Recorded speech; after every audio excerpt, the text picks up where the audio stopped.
Wonderful people to start a grain, bean, and seed CSA, and we're in our first year here, and we're pretty much kicking ass. We're in some bean weeds. Yeah, we've had a great first season. We've a waiting list as big as our membership, and we harvested all our small grains without a hitch.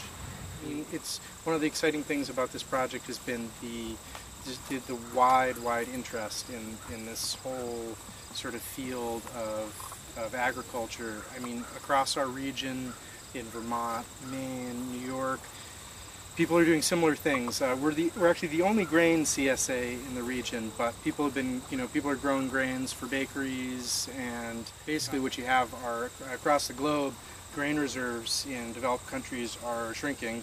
The food supply that normally extends hundreds of days is down to 50 some odd days, and everybody's a little nervous about food security because we really depend on grains as a species, so I think it's just it's a neat time to get involved with grain production. It got so big and so consolidated that it's just like it's a monster beyond comprehension, and there's just so much interest in deconsolidating it and looking at local food systems and regional food systems, and it's exciting to be involved. To me, the most sort of interesting and exciting thing about a combine, and particularly about I think seeing sort of the evolution of combines from these incredible, I mean, before there were pull behind combines, what you had basically were reaper binders and then threshing machines. So it was a two-part process. So a reaper binder was typically pulled by about 3 horses, and what it did is it had a sickle bar, so it would cut. It had a reel, so it had a reel like this that would push, a little smaller, usually about 6 feet wide, a reel that would push the grain over the sickle bar, cut the sickle bar, and then it would basically tie it into bundles. So I mean, going back even further, people were out in the fields cutting with a scythe, taking some stem, wrapping it around sheave, making sheaves, and stacking it into shocks, and that's what you see in like the Van Gogh paintings. And people really did that, and even I mean, in some places in the world probably still do that. They do, but even in a wider way, that's how we ate.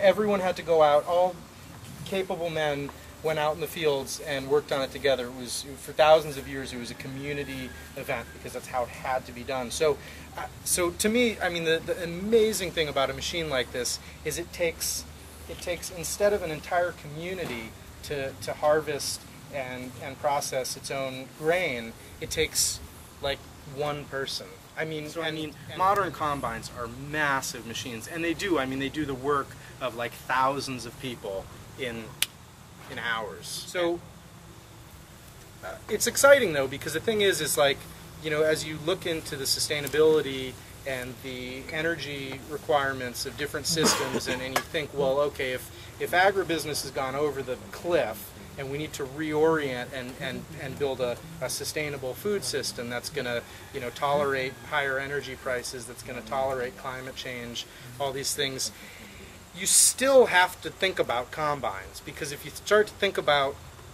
even with horses, your scenario with horses is, okay, so you've got a few people who work the machine, but you need like lots of them. You can only, with horses, talking about a lot of horses and a big crew of people, and then you're talking about having like lots of those. So, in terms of like realistically feeding our population, we can't not be involved with this machine. It's like it's a rotating cylinder about like yay big with all these bars on it,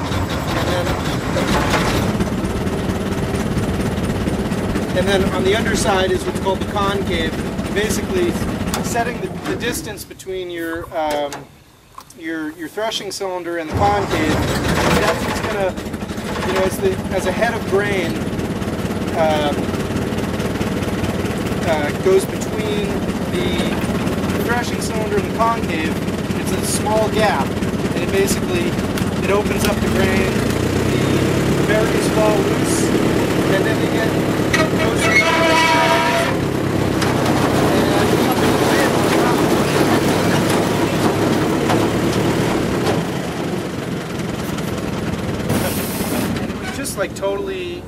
amazing, because when you realize how crucial it is for the whole construction of our society. I mean, you cannot have a society anywhere near as complex as our society without a machine like this, and it all hinges on this machine. Because this machine could even be driven without fossil fuels, so it doesn't even hinge on fossil fuels. It hinges on this machine. I mean, it also hinges on fossil fuel, but you know, this machine is really what allows us all to be in academia and to study things and to travel and to specialize. I mean, without this machine, forget about it. We're all out in the fields harvesting grain.